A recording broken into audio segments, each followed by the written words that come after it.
안녕하세요. 달이 참 아름답네요입니다.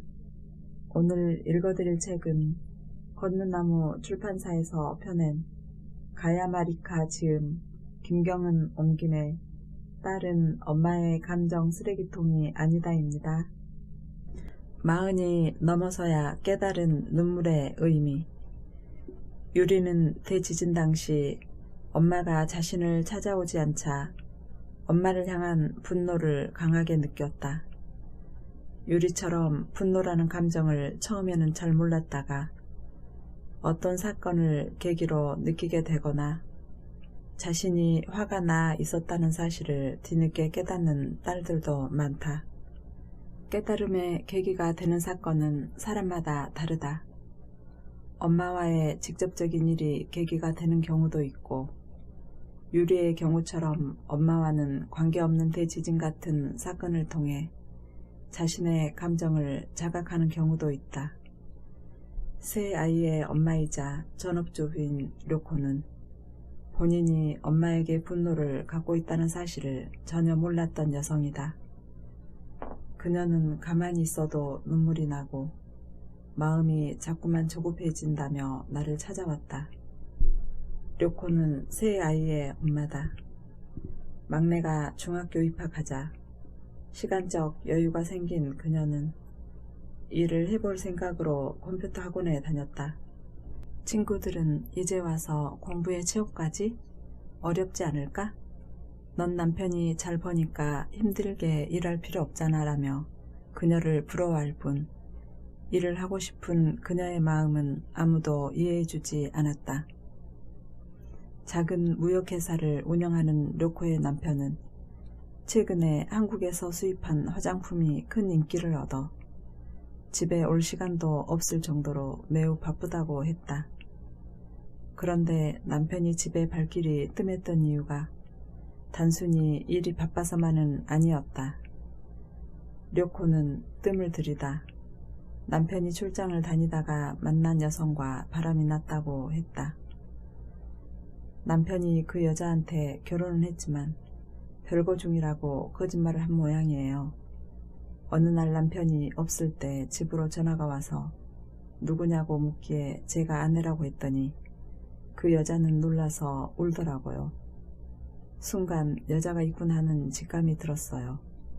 료코는 눈물을 뚝뚝 흘리며 이야기를 이어나갔고 나는 증상의 원인이 남편의 외도일 거라 짐작했다. 그렇군요. 그럼 일단 남편과의 관계를 회복해야 하지 않을까요? 라고 하자 의외의 답변이 돌아왔다. 그게 남편은 바람 피운 것을 인정하고 그 여자와는 절대 연락하지 않겠다고 싹싹 빌었어요. 그래도 여전히 남편을 믿지 못해서 눈물이 계속 나는 거군요. 아니요. 이제 남편을 믿기로 했어요. 하지만 그럼 료코의 정서 불안에 다른 이유가 있다는 말일까? 당시로서는 그 원인이 무엇인지 료코도 나도 전혀 알지 못했다. 료코는 남편의 사과를 받았지만 그 후로 조금이라도 남편이 늦게 들어오면 심장이 쿵쾅거리고 또 다른 여자를 만나러 간 건 아닐까 하는 생각이 머릿속을 맴돌아 하루하루를 가슴 졸이며 보냈다. 이 이야기를 하는 동안 료코는 문득 어릴 적에도 비슷한 기분을 느꼈던 것 같아요 라는 말을 했다. 그리고 점차 그녀의 관심은 이런 감정을 처음 느꼈던 날의 기억으로 옮겨갔다. 칭찬받지 못한 어린 시절의 나. 사실 엄마에게 칭찬받은 적이 없다고 토로하는 여성은 료코 외에도 매우 많다. 대부분 모범생처럼 착하고 성실했지만 엄마가 한 번도 칭찬해 준 적이 없다는 것이다. 칭찬받지 못한 모범생 중 한 명인 소라의 이야기를 소개하겠다. 이웃 중에 유미라는 친구가 있었어요. 아빠는 트럭 운전기사였고 엄마는 슈퍼마켓에서 아르바이트를 했는데 이렇게 말하면 좀 그렇지만 가정 형편은 우리 집에 비해 좋지 못했어요. 유미는 발레를 좋아해서 나랑 같은 발레 학원에 다녔어요. 유미는 특별히 발레에 재능이 있지도 않았고 실력도 나와 비슷했어요. 그런데 발레 발표회 날 유미는 말 그대로 슈퍼스타가 됐어요. 유미네 부모님뿐 아니라 할아버지, 할머니, 이모, 삼촌 등 온 가족이 총출동했더라고요. 대규모 응원단 같은 느낌이었어요. 유미가 주인공 역할도 아니었는데 말이에요. 유미네 가족 응원단은 유미가 등장하면 와 하고 함성을 질렀어요. 무대 위에서도 응원하는 소리를 또렷하게 들을 수 있을 정도로 떠들썩했죠. 그에 비해 우리 가족 중에서는 부모님과 언니만 왔고 어디에 앉아있는지도 모를 정도로 조용했어요. 발표회가 끝난 후에도 분위기가 완전히 달랐어요. 유미는 식구들에게 둘러싸여 연신 잘했다, 예쁘다며 칭찬을 받았죠. 칭찬하는 가족들의 중심에는 항상 유미의 엄마가 있었어요. 반면 우리 가족은 내가 주인공도 아니라며 아무도 칭찬해주지 않았어요. 엄마는 이번 발표회는 좀 시시하네, 주인공 맡은 애는 작년에 비해서 별로 발전이 없더라 등 나와는 관계없는 비판만 늘어났죠. 엄마는 발레 관람이 취미여서 보는 눈이 높았거든요. 무대가 끝난 직후에는 무척 뿌듯했는데 엄마가 그렇게 말하니 기운이 쭉 빠지더라고요. 식구들에게 사랑받는 유미가 부러웠어요. 부모라면 자식이 기대한 만큼 못하더라도 칭찬해줘야 하지 않나요? 마치 어제의 일을 이야기하듯 얼굴을 붉히는 그녀에게 그 후로 유미는 어떻게 되었나요? 계속 발레를 했나요? 라고 묻자 뜻밖의 대답이 돌아왔다. 그게 유미 아버지가 회사에서 해고당하고 나서 식구들 모두 마을을 떠나버렸어요. 당연히 발레 학원도 그만두었다고 한다. 소라는 발레 발표회에서 유미의 엄마를 보고 저것이 바로 엄마다운 태도라고 생각했다. 하지만 결과적으로 발레를 계속한 사람은 자신이었고 유미는 도중에 발레를 그만두어야 했다. 객관적으로 생각하면 좋아하는 발레를 계속 시켜준 것도 애정의 표현이 아니었을까? 소라와 반대로 유미는 내가 좋아하는 발레도 그만두게 하고 부모님은 나를 사랑하지 않나봐라고 생각했을지도 모른다. 소라는 그런 상상은 전혀 하지 못하고 유미가 자신보다 더 많이 사랑받았다고 생각했다. 이 모녀 관계에서도 객관성이 떨어진다는 특징이 드러난다. 이것은 비단 딸이 엄마와의 관계를 떠올릴 경우에만 해당되는 문제는 아니다. 엄마에게도 사정이 있겠지만 우선은 딸 입장에서 본 엄마와의 관계를 계속 이야기해보자. 소라처럼 주변에 비교 대상이 있는 경우 엄마가 했던 말이나 행동이 기억에 더 강하게 남거나 왜곡되기 쉽다. 효도는 본능이 아니다. 딸은 엄마의 기대를 매번 채워줘야만 할까? 평론가 다와라 모에코가 쓴 자식에게 신세지지 않고 죽는 법이라는 책이 있다. 책에서 다와라는 자식과의 문제로 고민하는 친구에게 효도는 본능이 아니라고 충고한다. 다와라의 말을 들은 친구는 그녀 앞에서 자식의 아파트 계약금을 내지 않겠다고 다짐했다. 그런데 며칠 후 전전긍긍하는 자식을 더는 두고 볼 수 없어 결국 계약금을 대신 내줬다는 이야기를 듣고 어처구니가 없었다. 다와라 자신은 절대로 자식에게 의지하지 않겠다고 결심하고 여생을 보낼 실버타운을 찾아보며 자식에게 신세지지 않고 죽는 법이라는 제목의 강연을 시작했다. 이후 강연과 집필 활동을 활발히 해오던 다와라는 실버타운 대신 산속에 미술관을 겸한 집을 짓고 살다가 폐암으로 세상을 떠났다.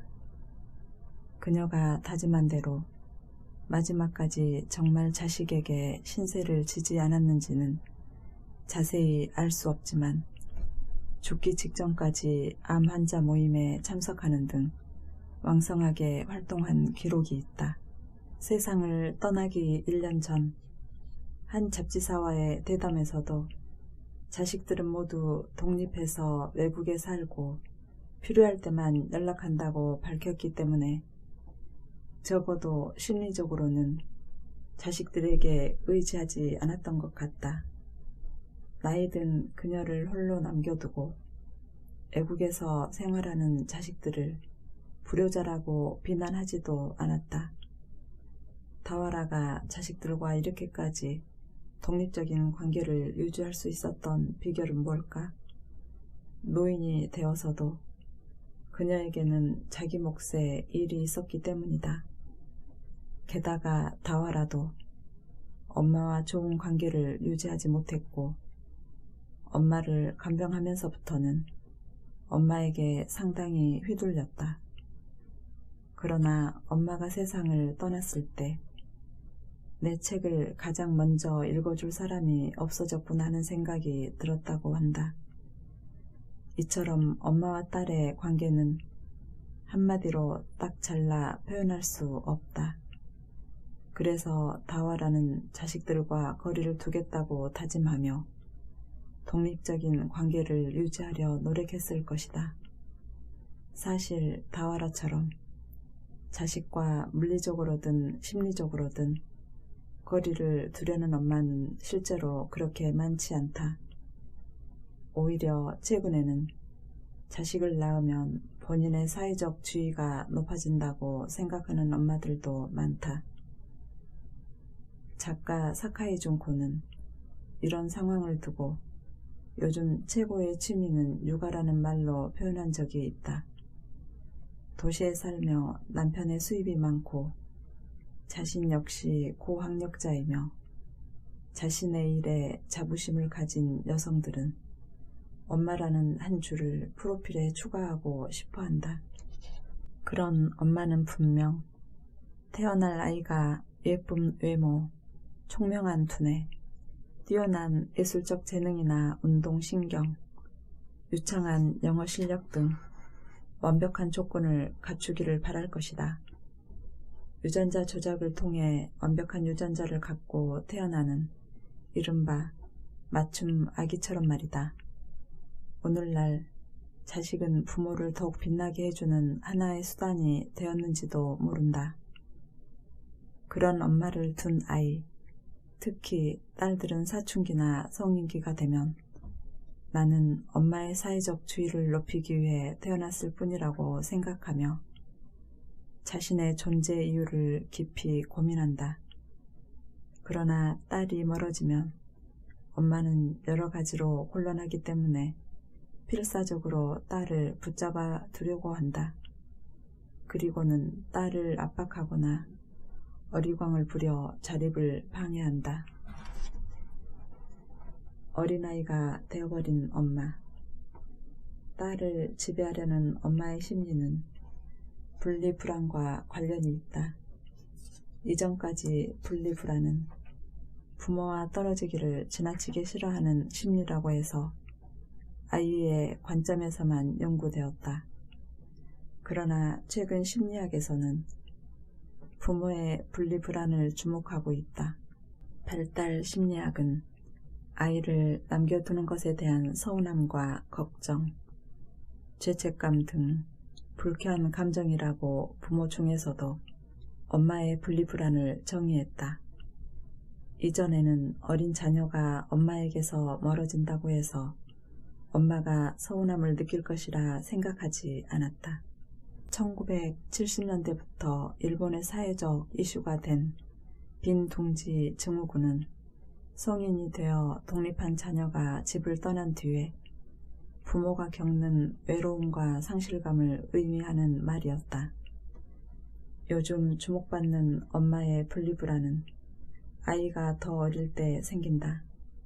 예를 들어 중학생 딸이 동아리 활동을 하느라 가족 여행에 참석하지 않았을 때 엄마는 분리불안을 경험한다.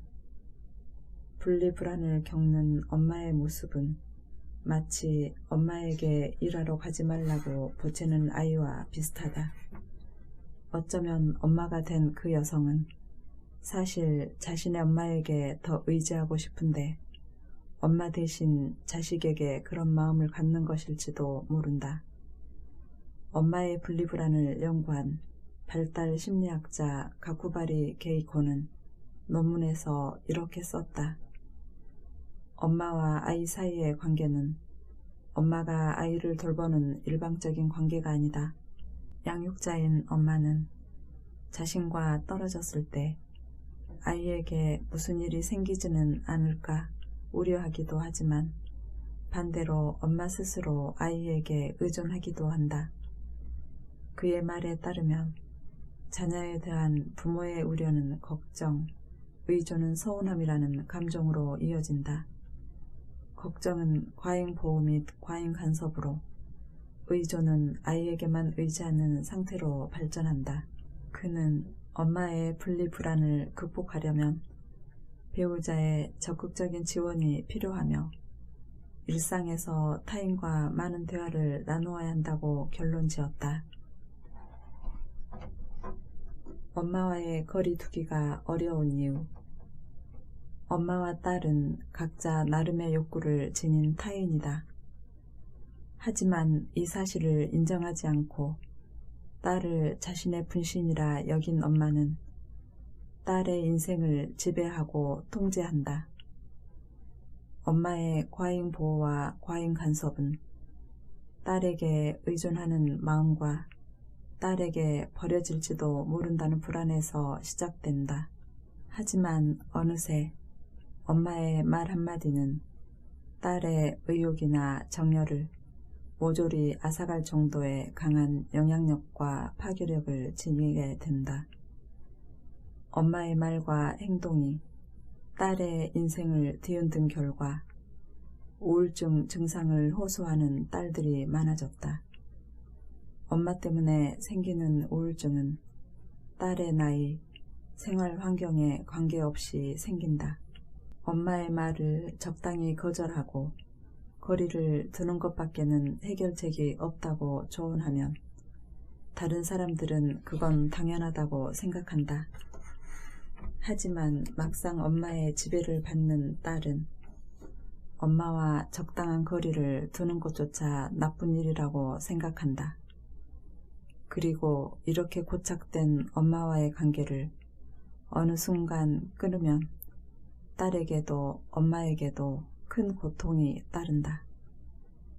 사는 게 뭐라고 등의 에세이로 한국에도 널리 알려진 작가 사노 요코의 에세이 시즈코상은 엄마로 인한 우울증으로 고통받는 많은 여성들의 뜨거운 공감을 얻은 책이다. 이 책이 출간된 2008년 사노 요코는 70살이었다. 그녀의 엄마는 2006년에 93세 나이로 세상을 떠났다. 치매를 앓던 그녀의 엄마는 실버타운에서 생활했는데 아픈 엄마를 돌보며 사노 요코는 처음으로 엄마와 나름대로 화해했다고 생각했다. 그러나 그때는 본인 역시 암투병 중으로 엄마의 장례식에 휠체어를 타고 참석했을 정도로 몸이 좋지 않았다. 책에서 사노 요코는 특유의 덤덤한 시선으로 엄마 시즈코 씨에 대해 말한다. 다정한 사람이었던 그녀의 엄마는 유독 딸에게만 차갑게 대했다. 4살짜리 딸이 엄마 손을 잡으려고 하면 매몰차게 뿌리치곤 했다. 그녀의 엄마는 외출할 때는 직접 만든 원피스를 입혔지만 집에서는 물 길어오기, 장작 줍기, 기저귀 빨기 등을 시키며 딸을 계속 부려먹었다. 그녀는 당연히 엄마에게 진심 어린 애정을 가질 수 없었다. 그래도 부모 자식 간의 연을 끊지 못한 채 멀지도 가깝지도 않은 관계를 유지했다. 노인이 된 엄마는 사노요코가 찾은 고급 실버타운에 들어가게 되었다. 매달 300만 원 이상의 비용도 그녀의 몫이었다. 그것만으로도 주위에서는 효녀라고 했지만 정작 그녀 자신은 나는 사랑 대신 돈을 지불했다고 생각하며 강한 죄의식을 느꼈다. 그녀를 평생 지배한 것은 자신을 학대한 엄마에 대한 원망이 아니라 그런 엄마를 사랑할 수 없다는 죄책감과 자기 혐오였다. 다음은 시즈코상 속 사노요코의 고백이다. 나는 엄마를 좋아하지 않는다는 자책감에 벗어나지 못했다. 18살 때 도쿄로 온 후에도 그랬고 엄마에게 살갑게 굴지 못했던 때도 죄책감이 가슴을 짓눌렀다. 사노요코는 치매 증상이 악화되어 딸의 얼굴조차 몰라보는 엄마를 틈날 때마다 찾아가 미안해요 엄마, 미안해요라고 눈물을 흘리며 사죄했다. 엄마는 잠깐 제정신이 돌아왔는지 나야말로 미안하다라고 대답했고 그 말을 들은 그녀는 엄마에게 용서받았다는 생각에 기뻤다. 그러나 그 무렵 사노요코는 암에 걸렸고 엄마도 곧 세상을 떠났다.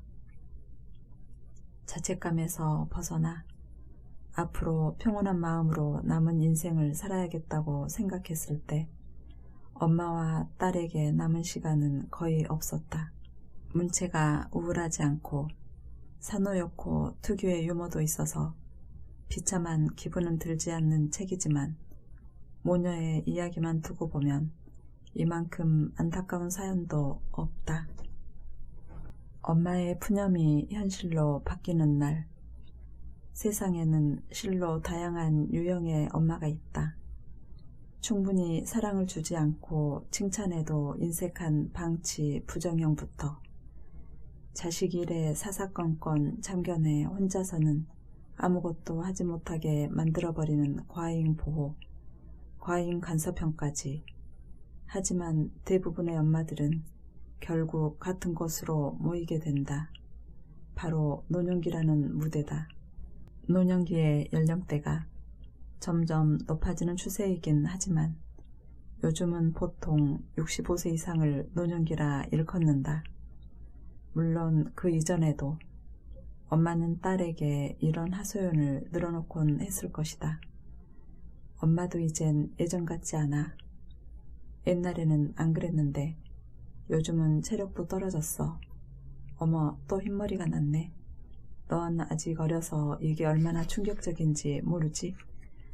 물론 개인차는 있겠지만 같은 가족이라도 남편이나 아들에게는 이렇게까지 노골적으로 노아의 징후를 언급하지 않을 것이다. 아들 중에는 엄마의 노화를 외면하고 싶어하는 사람도 많고 엄마가 푸념해도 무슨 소리야, 엄마는 아직 젊어라며 대충 얼버무리는 경우도 적지 않다. 반면 딸에게는 체력 감퇴, 흰머리, 주름 등 노화로 인해 생기는 변화들을 구체적으로 강조한다. 아마 여기에는 그러니까 내가 돌봐줘라며 딸에게 의존하고 싶은 마음, 또 너는 젊어서 좋겠다라는 질투심도 섞여 있을 것이다. 어쨌든 엄마가 이제 늙었다, 몸이 안 좋다고 계속 하소연하면 딸 입장에서는 그 말이 지긋지긋하다. 그래서 어쩌라고, 내가 뭐라도 해주길 바라는 거야?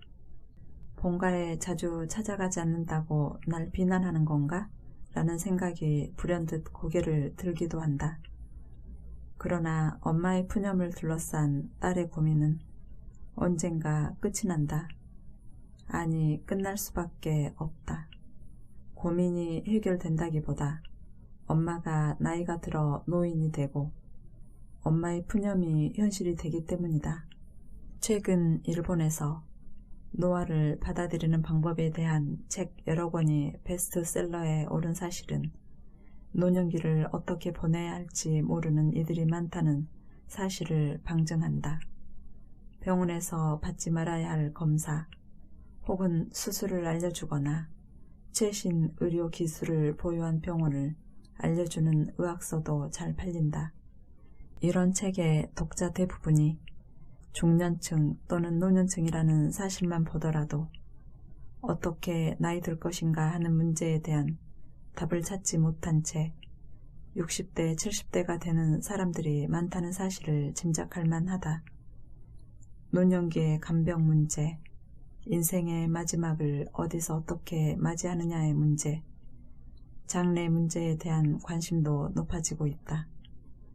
고도 성장기에 핵가족을 구축한 지금의 부모 세대는 지금까지 정신없이 살다가 갑자기 노화라는 문제에 직면해 노후를 어떻게 설계하고 어떻게 세상을 떠날까를 고민하고 있다.